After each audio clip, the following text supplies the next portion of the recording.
Welcome back to the Digital Directions podcast, where we explore HR technology transformation.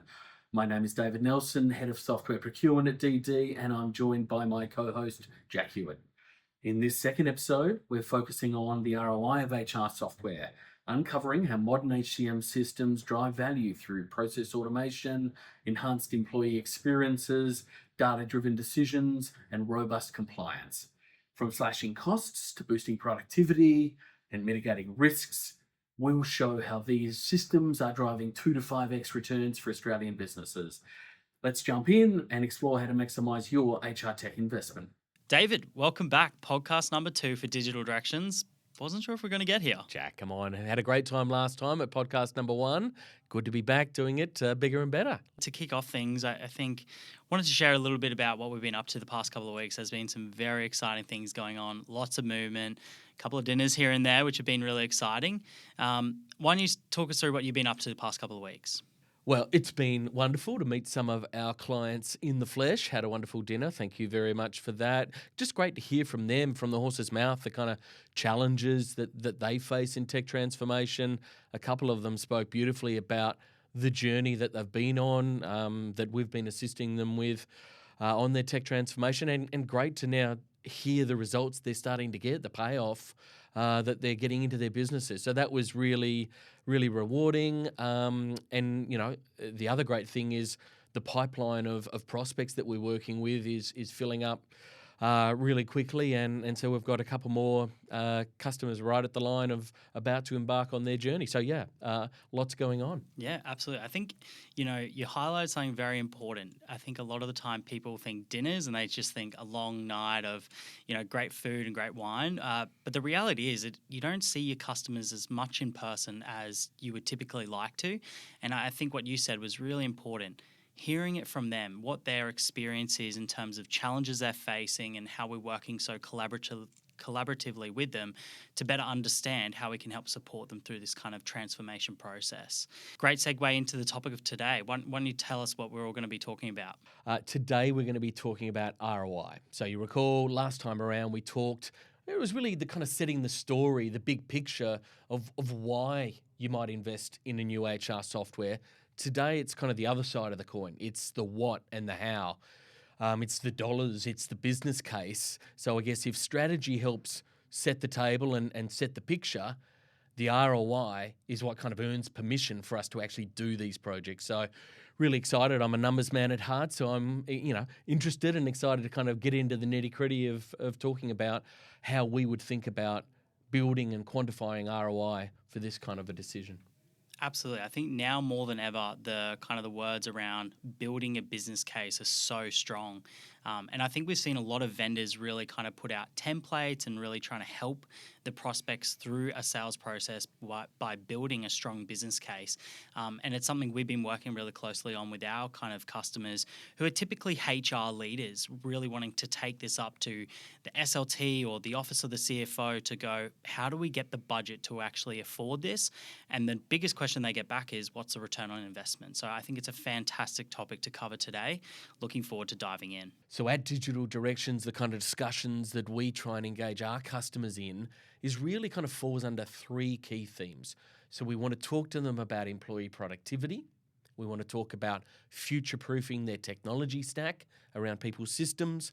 And then there's streamlining, automating, improving business operations. So, the relativities and the proportions might change customer to customer, but that's the kind of landscape that we kind of introduce and we work with them as we build up a picture of ROI. The reason we're going to cover these 3 key themes is because this is what we're hearing the most from our customers and have the most impact when taking it up, building a business case and trying to get that support and investment from the leadership team to go, great, let's start this transformation project. So I love the idea of employee productivity. That's a really exciting one because to me that speaks to the experience that we're giving existing employees, new hires, and the key themes around retention.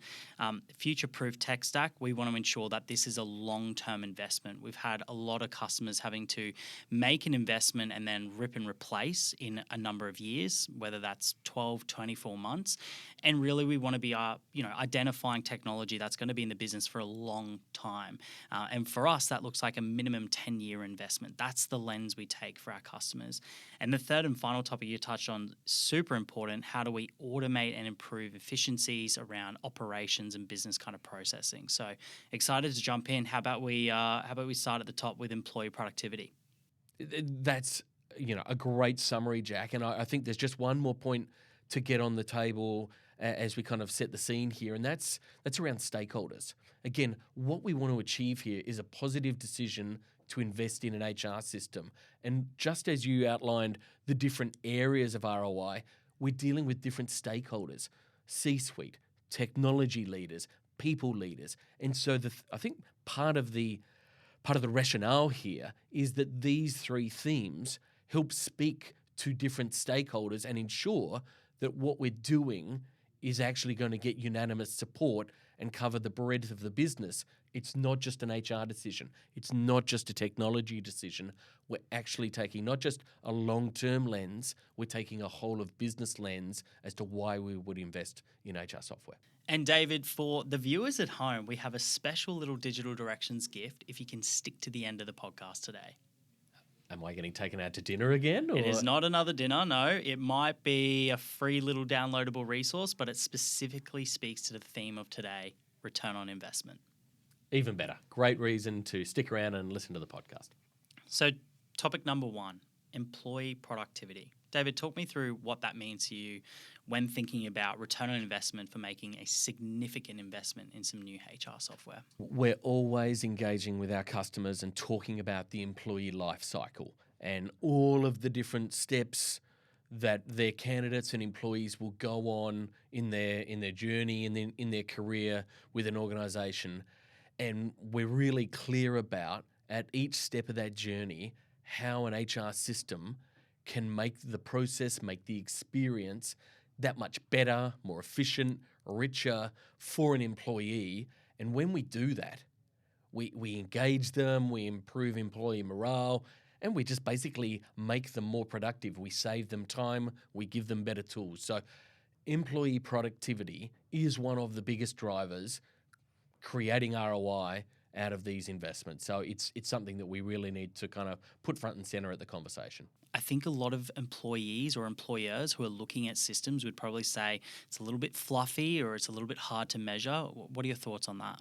You take a 500-person employee company that invests in a new system like this. It might cost them, let's say, $20 per employee per month to bring on a new cloud HCM system.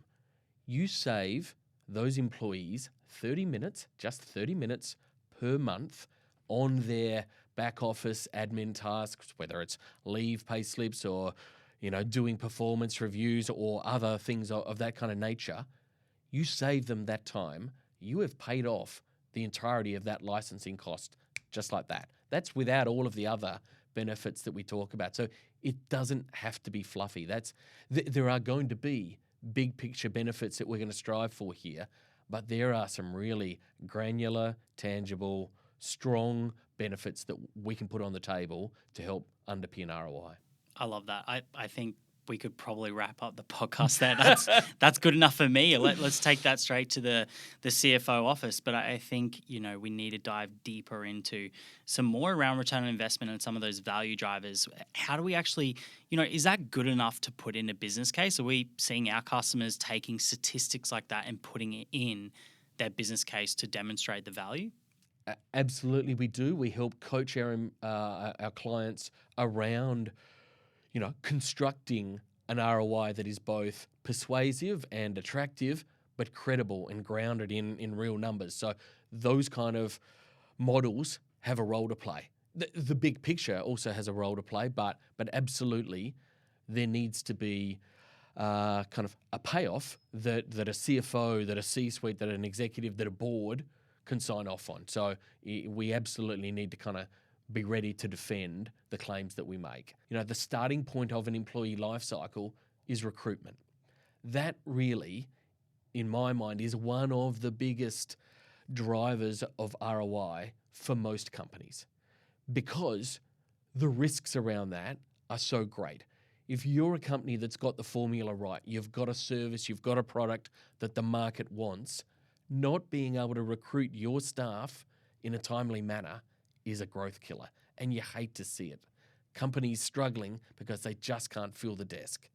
That's where systems like this are an absolute godsend. And streamlining, standardizing processes, now with the impact of AI that it can have on a recruitment process, this is one of the bigger payoffs that we're going to talk about when it comes to ROI of HR software. Recruitment and onboarding is kind of one of the strongest.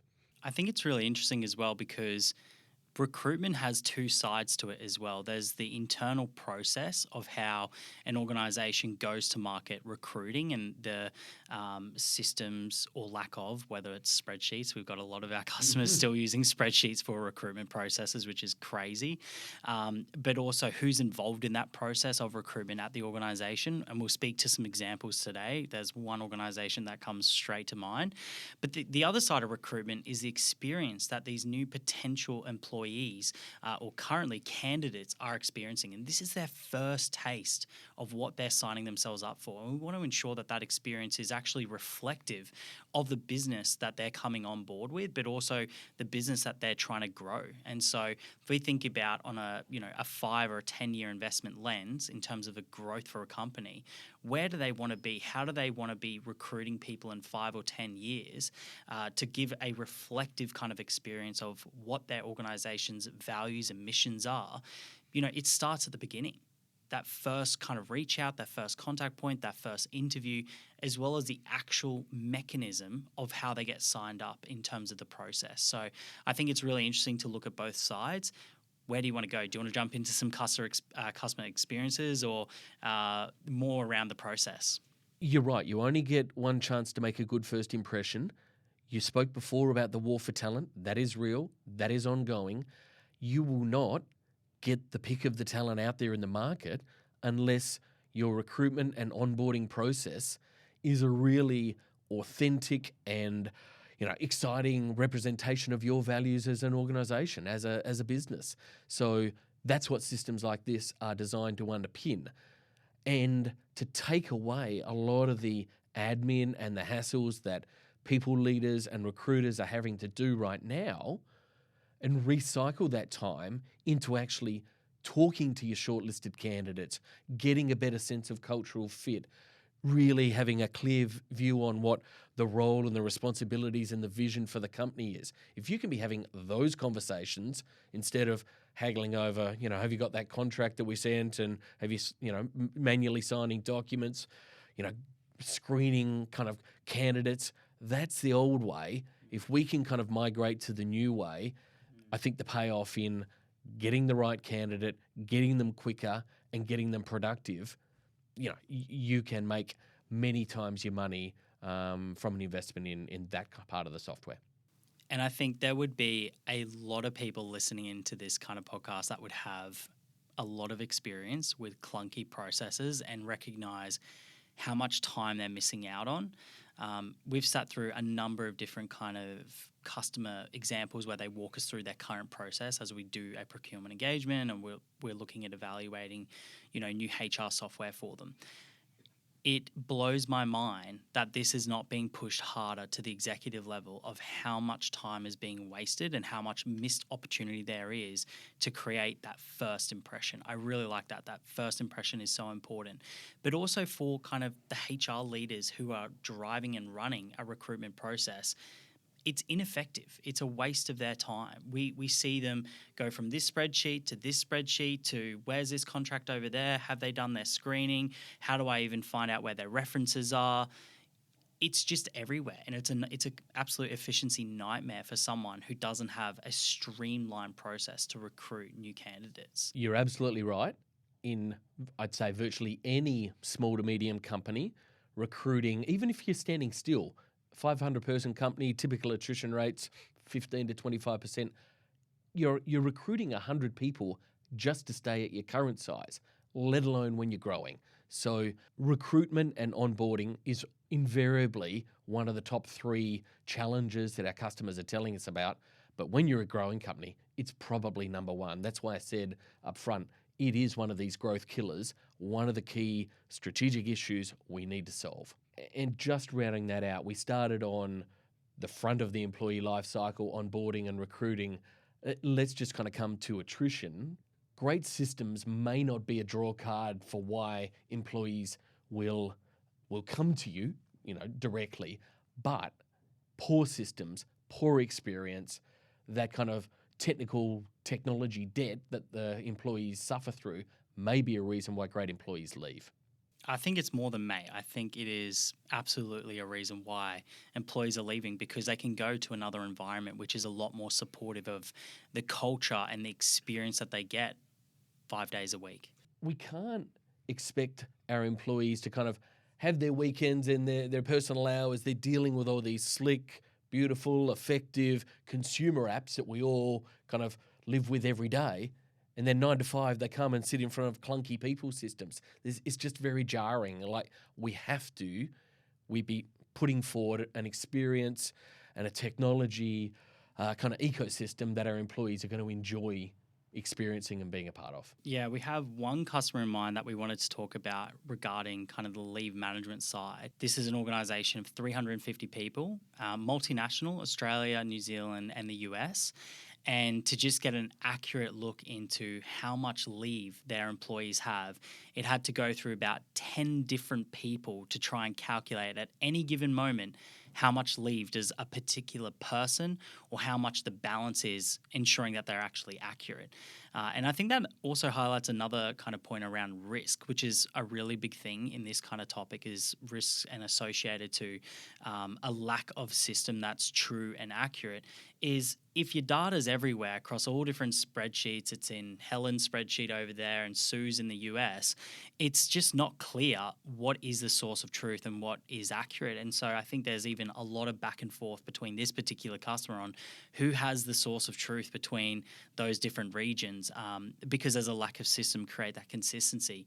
And I think you highlighted a really important piece around there's so many different just everyday experiences. It doesn't have to be all the great things you can get out of the systems that we spoke about last podcast, or, the higher ups, but even just at a base level, just generally engaging with an everyday system in terms of your work, looking at pay slips, leave, and those types of things, and rosters, like you mentioned. It's so important that they can do the basics well, and that they do the basics with a great experience, which makes it easy for that employee, rather than the other side, which is it's hard for them to find pay slips, and that causes frustrations towards the organization. Before we create amazing culture and amazing experiences, people want to be paid on time. People want to know what their leave balance is. So yeah, part of the ROI is about getting those foundational processes right and eliminating risks. You talked about it. We're going to circle back to risk as we go through the discussion today, but those are some of the factors that are the bedrock of an ROI that we can put forward to support this kind of investment. Okay, Jack, I think it's now time to change our focus, and let's now jump over to technology and how we can create an ROI and deliver ROI from future-proofing the people systems technology stack within the business. It's a foundational element of how we see the picture, and we'll want to spend a bit of time talking about that right now. Firstly, I think it's critical to understand we don't look at these decisions in isolation. We have to be recommending a technology stack that's going to live within the broader tech suite of a company. So that's critical. Secondly, and you picked up on it earlier, we're looking to help companies make a decision that is going for technology that is going to live and grow with them for a 10-year plus horizon. Because if you're stuck changing these systems every 2, 3, 4, or 5 years, that is a massive burden. That is a massive cost and disruption that shouldn't be underestimated. So you get a payoff just from choosing the right system for the long term. And then I think the third kind of element here is around cost avoidance, so future cost avoidance we'll speak to, and risk mitigation, okay? So when I talk about cost avoidance, by having systems that can live and grow with you as your business increases in size and complexity, you're not having to add headcount. You're not having to add a new HR admin or payroll admin person every year or two. Your system is actually absorbing a lot of that frontline kind of tier zero kind of requests without having to actually go back and add new headcount. So you're avoiding cost and you use this phrase quite a lot, helping people avoid kicking the can down the road. Every day, every year that you persist with old, outdated, legacy systems, you're basically rolling the dice on risk.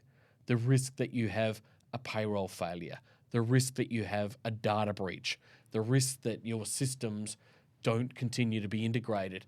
They're potentially company killers for small to medium-sized businesses. And taking that kind of a risk really are multi-million dollar potential decisions here that you can actually avoid and mitigate by investing in a new enterprise-grade solution. So that's the kind of landscape as I think of it when we talk about technology.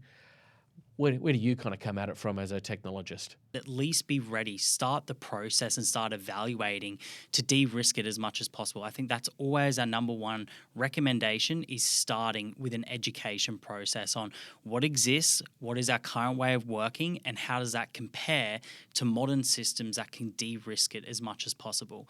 The other word that you used that I thought was very interesting is around kind of the silos. And so I think gone are the days of, people or HR systems having to sit in their own kind of silo, separated from other technology that's used across the business.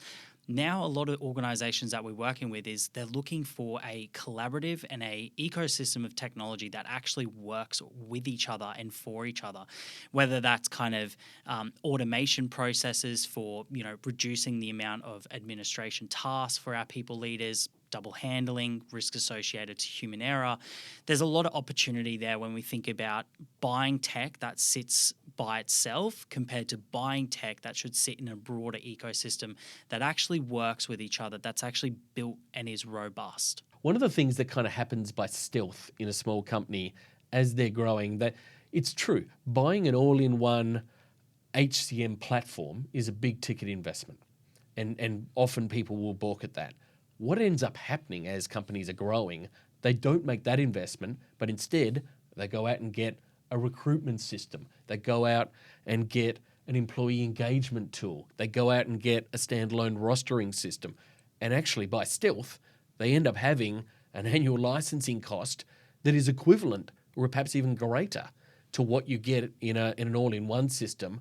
But you now got this integration challenge and this complexity and user experience problem. Overlapping features. That you never thought about. So again, having something that grows with you and is future-proof is a big payoff from these systems.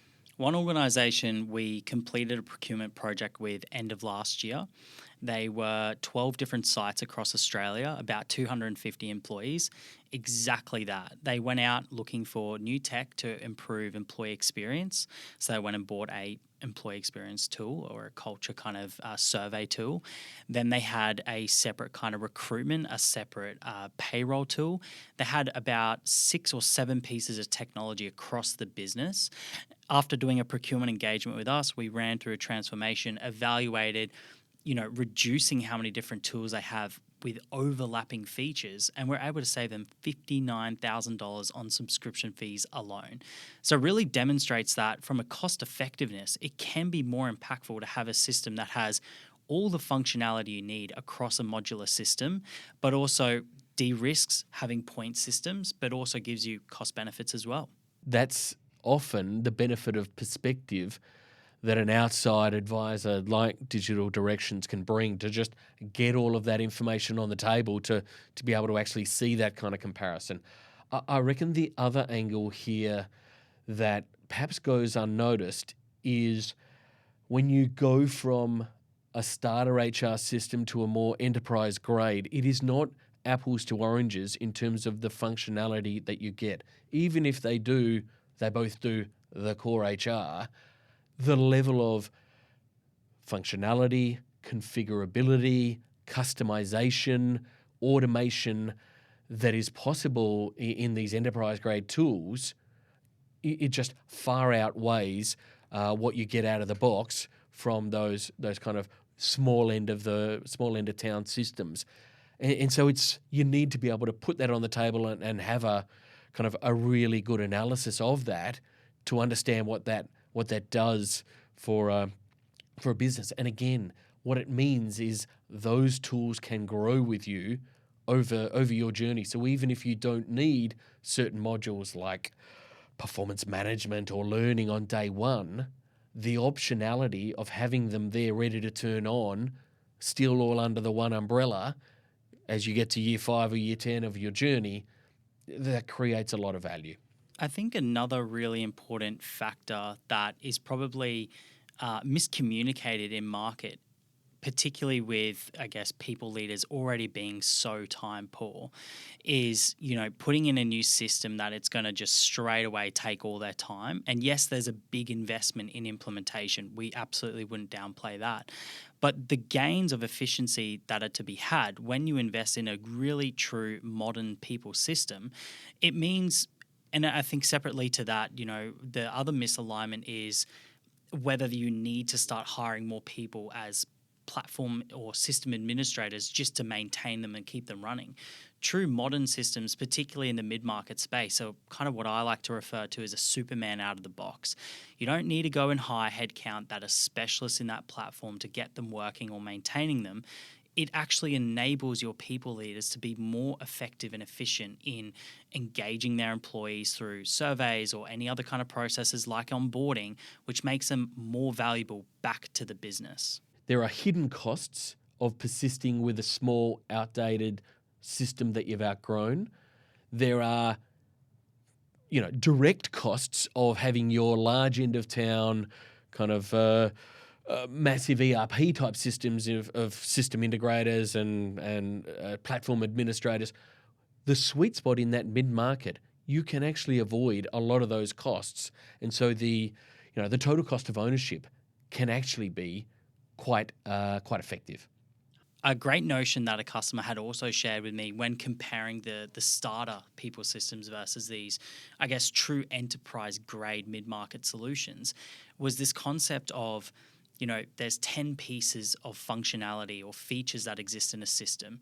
Obviously, there's a lot more, but just in this example, 10 features that are super important to them. They were sick and tired of having at least 8 of them where they would need to be doing workarounds to make it work for their business, and 2 that are working well. It's kind of like the boiling frog analogy, isn't it? It's amazing what people or what companies will put up with when it happens, kind of creeps up on you over time. But yeah, the system needs to work for you, not the other way around. So I think when we see customers in that kind of a situation, being able to show them there is an alternative, and being able to construct for them the ROI and the business case of what they'll get from moving to a new fit-for-purpose system, that's pretty exciting stuff. What's the biggest takeaway with this topic to take into the CFO's office or take to the senior leaders around return on investment? What's the biggest sticking point for you? Avoid future costs, mitigate current risks, and have a system that works for you, works for your employees, allow them to bring their best self to their role, maximize their productivity. That's what you get when you future-proof your technology rather than, laboring under antiquated systems. Why not start educating yourself on what you currently have and the risk associated to it, as well as where that should be in the next 10 years. You've got time to make a decision. You don't need to get sucked into a sales cycle just because you're speaking to vendors and figuring out what's in the market, but properly educate yourself on what the next 10 years should look like for your business, not for a vendor. Well said.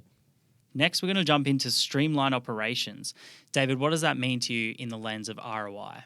It's a perhaps generational opportunity for businesses to look again at processes that are old, processes that are outdated, processes that are manual, and not just digitize them, but reimagine them. And I think there's massive power and massive payoff from being able to design and automate what are currently manual processes. So we're going to dive into that a bit. 2, you hear that phrase siloed data quite a lot. We've said it a few times today. Being able to centralize and have a single source of truth around employee data, what that unlocks is the ability to have data-driven decision making. And so when your HR team, when your people leaders, when your staff have got the full picture, they've got all of the data at their fingertips to make better decisions, that's powerful. I mean, I think then the last one, and again, we talked about it a bit in technology, but it comes back to compliance and risk management. When your processes are modern, when the data's all in one place, when people can talk to each other, our ability to meet our compliance requirements, our ability to deliver and manage people risks are just that much greater, and there's a huge payoff for that as well. There was one kind of concept I wanted to touch on around the data-driven and the risk associated to it, and that is I think everyone's had an experience where their data, first and foremost, what is actually the source of truth and is it even accurate? I think everyone goes, we think this is our data.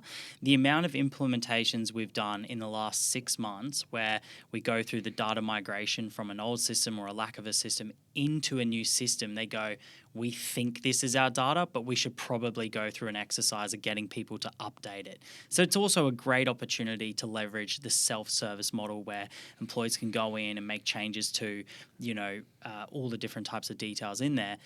But I think it actually calls out the fact that there's a lot of organizations out there that have inaccurate data and are potentially at risk for that. Simple examples like we want to roster our team, but we want to do it in a compliant way. We don't want people who don't have the right training and other credentials, rostered to work. But if the rostering data is in one place and the training and certification data is in another and they don't speak, that becomes a massive challenge, and you end up with managers and people leaders working off spreadsheets, taking hours and days to do stuff that should be instant. There are so many examples of where this siloed data creates risk, creates inefficiency that just doesn't need to exist in kind of today's modern HR world. So yeah, there's so many light bulb moments for clients that we talk to see the possibilities, to see what can be done. At the beginning of the conversation, we spoke a lot around the recruitment and the onboarding and that being so impactful at the front end. What about anything kind of the employee life cycle, retaining customers or, end of employment and those types of things? What else are the senior leadership team looking for in terms of return on investment and operational gains? What creates payoff is something that's highly frequent. What are those elements of the employee life cycle that are happening very regularly? You already talked about onboarding, but let's, bread and butter, payroll, pay slips, leave management. Those are high frequency, high volume tasks that if they're not done efficiently, if they're not automated, if they're not streamlined, it's a time sink. That's where we can, they're not sexy, but we can build really strong narrative around ROI just from improving those kind of high volume, high touch processes. Point number 2, data-driven decisions. To me, that is high frequency. That is something that organizations are having to make decisions on very regularly to make informed decisions to their leadership team around. We're at this point where we can go and do another recruitment cycle. That to me stands out as a very critical moment. When you're recruiting, implicitly you have kind of workforce planning assumptions that are underpinning that. How do people know what their workforce needs to look like 3, 6, 12, 24 months down the track?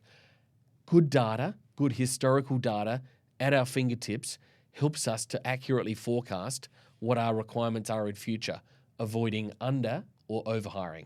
That's a great payoff. 2, being able to avoid, poor hires, people that we brought on, using our perhaps old world processes who didn't turn out to be the right fit and who left in under 6 months. Those kind of poor decisions, they can't be eliminated, but they can certainly be minimized with a more data-driven recruitment and screening process. And every time you do that, you're avoiding new cost of hire, you're getting people up to speed more quickly, they become productive. The payoff on that, huge. Yeah, time to effectiveness. Yeah. Just having information at hand to know how long it's going to take when making a new hire, how long they're going to be training and developing and getting used to the role before they become valuable in seat. Yeah, and we talk about data-driven. I think the other element around this, and it is cultural, is having an openness to experiment. With data, you can now actually play around with and experiment. What are the best processes for us? Let's run a test. Let's do half of our hiring doing process A, half of it doing process B. Let's see what happens and compare and contrast. And then we pick the optimal process and we embed that into our business. When you've got data, when you've got a willingness to learn and experiment and iterate and improve, it's that old 1% better every day compounds, and that has a huge payoff. So data-driven decision-making doesn't just have to be an abstract concept. Or just for the marketing department with split testing. Yeah, 100%. It doesn't just have to be, you're right, around Google Ads. There are applications on your employee side that are there waiting to be exploited. Perfect. Well, David, I'd love for you to round it out in terms of topic number 3, streamline operations. Again, we're walking into the CFO's office. What do you feel are the most 3 critical things when speaking about ROI?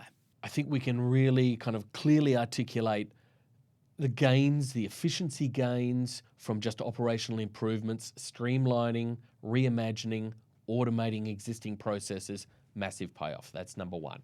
2, we talked at length about data-driven decision-making. All elements of your employee lifecycle, all elements of the HR function, with more data comes the ability for better decision-making, and that can have a huge payoff. And thirdly, and we did speak about this a bit earlier, but comes back to compliance and risk management. When you've got the right data, when you've got systems that speak to each other, when you're putting the right information in the hands of your people leaders, what you're doing is mitigating the risk of poor decisions, of a payroll failure, of a data breach, of a poor hire. So there's just huge risks and costs that can be avoided by having better compliance and risk management. I think walking into the CFO's office, they recognize the risk associated to it, and that might be an easier conversation to demonstrate. And for me, points 1 and 2 are probably, I'm going to use that buzzword again, or the trigger word, a little bit more fluffy. Operational efficiency and data-driven decisions are kind of buzzwords in the industry at the moment, but they're real things. These are things our customers who are deploying modern tech are seeing in real time, that they have accurate data for the first time in decades to actually make informed decisions. And I think this is where I just say, have a conversation and actually start educating yourself on what some of those real efficiencies could be for your business's unique needs. Everyone's a little bit different, and that's okay, but there's going to be something in there for you that should be at least start the process of evaluating. We do need to be specific. So we go from fluffy to tangible. Let's just pick payroll. A 500-person company paying fortnightly. There's 26 pay cycles for 500 staff. If your process is in any way manual, that is going to be a massive time sink. You automate that, you save 10 to 20 hours a week from HR admin and payroll admin. You know what you're paying those kind of people. That adds up quickly. And the other thing is, that's an each and every week, each and every fortnight saving. It compounds. So I know that there are really strong, validated, credible ROI stories that we can give a CFO, not just around risk and compliance, which is their home territory, but around these other areas, around processes and data-driven decision-making, to really put forward a powerful case. And the final thing I'll say on that is there's now more than ever information and data to back that up. So no longer do you have to feel like you have to walk in that room with fluffy numbers and telling them we are going to get these gains, but where's the proof? It's now it's there. The data's there. The information's there for you to leverage and utilize, particularly with people like David Nelson and Digital Directions helping support organizations go through the process, look at how other businesses in industry are making gains as well. So I think now's the best time to really start exploring and looking into the information. Well said. Okay, Jack, that's been a really great, I think, far-reaching discussion. I just want to tie back a few of these points now to ROI and then let you close things off. But I guess what I want people to kind of keep in mind is building a case for ROI. It's a portfolio. There's no, single bullet, silver bullet that's going to do the job here. It's building a combination of the employee productivity gains that we talked about, it's future-proofing technology, and it's improving business processes and systems. Those are the three key pillars that we're going to leverage to kind of build an ROI. And I think some parts of that are more predictable, perhaps not as sexy, but dollar savings, time savings, those are the bread and butter that we can build an ROI on. But other elements are more transformational.